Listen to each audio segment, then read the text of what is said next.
The Greek economy may be reaching a turning point. At a Eurozone meeting this Thursday in Luxembourg, the final roadmap for Greece's debt relief programme will be concluded. The Mediterranean nation has had 8 years of austerity and has lost a quarter of its GDP compared with pre-crisis levels. It's also lost more than 500,000 of its young skilled professionals. Most of them don't intend to come back home anytime soon, according to a recent survey. These are people like Leah Kourou, a 37-year-old with a master's degree from Newcastle University. A specialist in shipping economics, she started out in her country's prominent maritime industry, but was confronted with poor working conditions. So, 4 years ago, at the peak of the crisis, she began a new life here in Luxembourg, working for another shipping company. Is she considering a homecoming?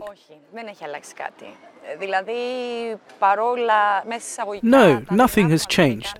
Despite all the sufferings that we've had to face all these years, no, nothing has changed. Everything has remained the same because Greece hasn't changed at all. So why would I leave here where I have a guaranteed schedule of work and where I have free time for myself? Luxembourg has a health system which is extremely good too. Why go back to Greece's insecurity and uncertainty? No, I won't do it.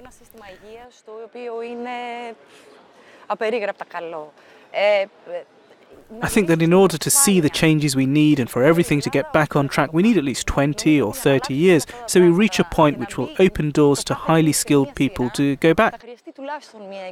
But then we won't be young anymore.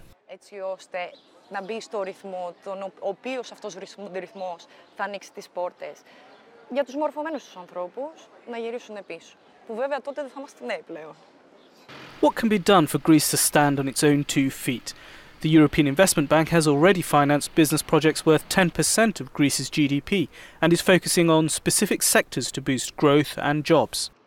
There are continuing plans to focus on the transport and energy sectors, and I think that's important. It's important to carry on modernising motorways, modernising roads, modernising the transport system generally, and modernising indeed communications between the different parts of Greece, between the islands and the mainland, for example. There's no sort of magic end point where suddenly everything is perfect again.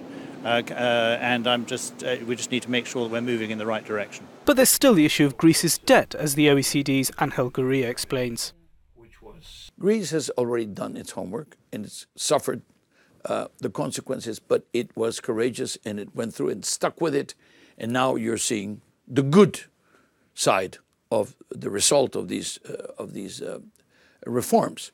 But the question now is, how do you, but 180% debt to GDP, that is too heavy on the shoulders.